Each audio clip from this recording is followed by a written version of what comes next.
If you're living in America today, there's a good chance you have some sort of debt. As a matter of fact, 77% of us do. Debt is an issue that's unfortunately steeped into our culture, leaving many of us struggling to make ends meet or just living paycheck to paycheck.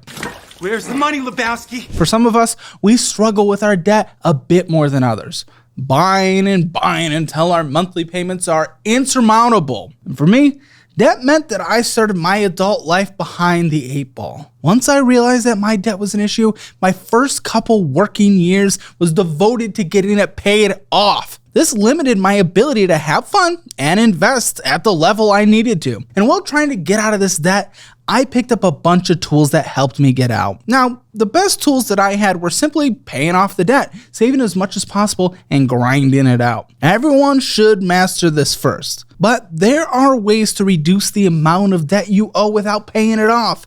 This is a temporary fix that could give you the room to pay off the debt you need or simply save you some money in the short term. This is never an excuse to stop paying on debt or take more of it. Debt isn't just about paying back the money you borrowed, but about paying the interest rates that come with it. High interest debt like credit card debt and payday loans can leave you paying hundreds of dollars in interest every month. For example, if you have $5,000 of credit card debt and around the average interest rate of 23%, you'll pay $95 in interest a month alone and $1,150 a year.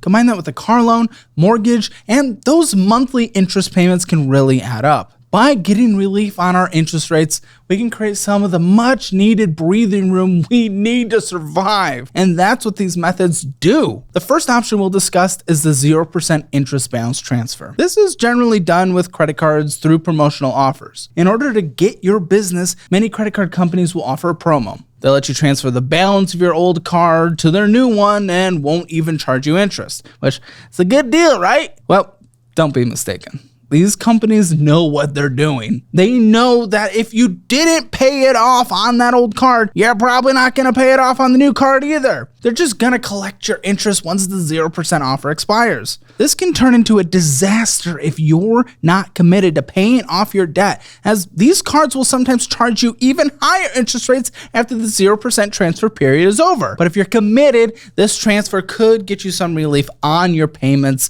while you get caught up. This doesn't just work from one credit card to another. You can often transfer your debt to a personal loan as well. And unlike credit cards, personal loans can have much lower interest rates, often in the 8 to 12% range. And as a result, this is another really easy way to get your debt burden down by 10 or even 15%, even more in many cases. It's not as great as the 0% option, but still gets you plenty of debt relief. Not to mention, you won't be hit with a higher interest rate if you can't pay off your debt in time. If you have a student loan, you can also do a balance transfer to other lenders, but be careful here. If you're planning on paying off your debts for a few years, try not to transfer federal loans to private loans. You miss out on the protections that federal loans provide. But if you have a private loan, you can save money by looking for the right lender. Finding the right lender when transferring your student loans is also related to our next debt payoff tactic, the refinance. Refinancing your debt can be a great way to ease the burden and get out of it quicker, but only if you've established a strong budget,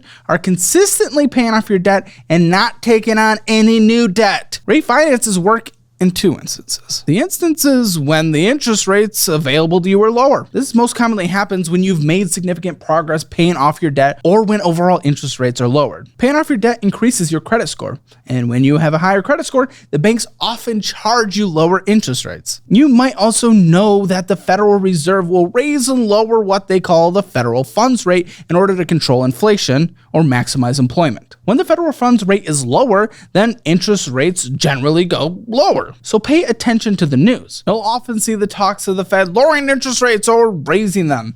And when they're lowering, that could be a good time to explore refinancing, even if your credit isn't better. A refinance can be done on basically anything, and technically a balance transfer falls into the refinance territory as well. When you refinance, you basically go to the bank or lender and ask for a new loan with better terms. For example, you can go to your mortgage lender or another mortgage lender and see if they'll give you a loan with a lower interest rate. If they can, then you can use that money to pay off your old loan, and now you have a better and more manageable loan. Refinances aren't only good if you've increased your interest rate, but are good in times of decreasing interest rates across the board. The next tool you have is debt consolidation. Debt consolidation is the process of taking multiple little loans and combining them into one big loan. The benefit of this is twofold. First, if you have a lot of debt with a lot of lenders, it's much easier to keep track of one loan rather than many. Second, you can likely consolidate all of your debt into one lower cost personal loan. If you have a lot of high interest debt, like credit cards, then a personal loan can generally get you far lower interest rates. But let's go back to student loans real quick. Remember how I said that federal student loans offer benefits and that you shouldn't transfer, consolidate, or refinance federal student loans to private ones if you're planning on paying that debt for a while? Well, that's because of special repayment options the federal government offers. Most are not that great, but the new SAFE plan has some benefits. The SAFE plan is a part of a family of student loans called income-driven repayment plans, or IDRs for short. The SAFE plan and other IDRs basically allows you to reduce your payments each month to an income-based payment. What's unique about the SAFE plan, though, is that if you pay off the full balance, the government will cover the interest costs. On top of that, you get access to much more favorable payments if your income is $50,000 or less. As a matter of fact, if you make $30,000 or less, or $40,000 or less with a family of two, you don't have to make any payments to your student loans. If you haven't explored this option, it can be a great form of relief. Now, as I mentioned earlier, the SAFE plan also has a pesky forgiveness option. That option is tempting, and for the borrowers with debt below $12,000 could see their debt forgiven in 10 years. Although for the average borrower, this looks more like 20 years, and 20 years is a very long time to have student loan debt looming over you, even if forgiveness is a possibility. Student loans and debt forgiveness is also a hot button issue. There's no guarantee that the next political leaders will continue to hold up their promises,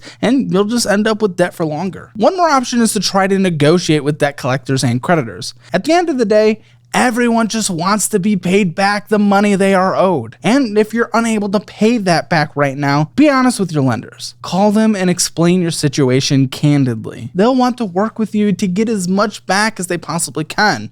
Don't be afraid to reach out and see what you can get in this area. So at the end of the day, you aren't stuck with your loans. Remember that you can balance transfer, refinance, or even consolidate. And then with your student loans, you've got the SAFE plan to back you up. Make sure you download our Simpler Budget app to track your spending and fix your financial future now. It's the best thing you could possibly do. I'll see you next time. Don't forget to download Simpler Budget today. And to learn more, go to simplermoney.com. Taking control of your financial future can't wait. Start now with your Simpler Budget.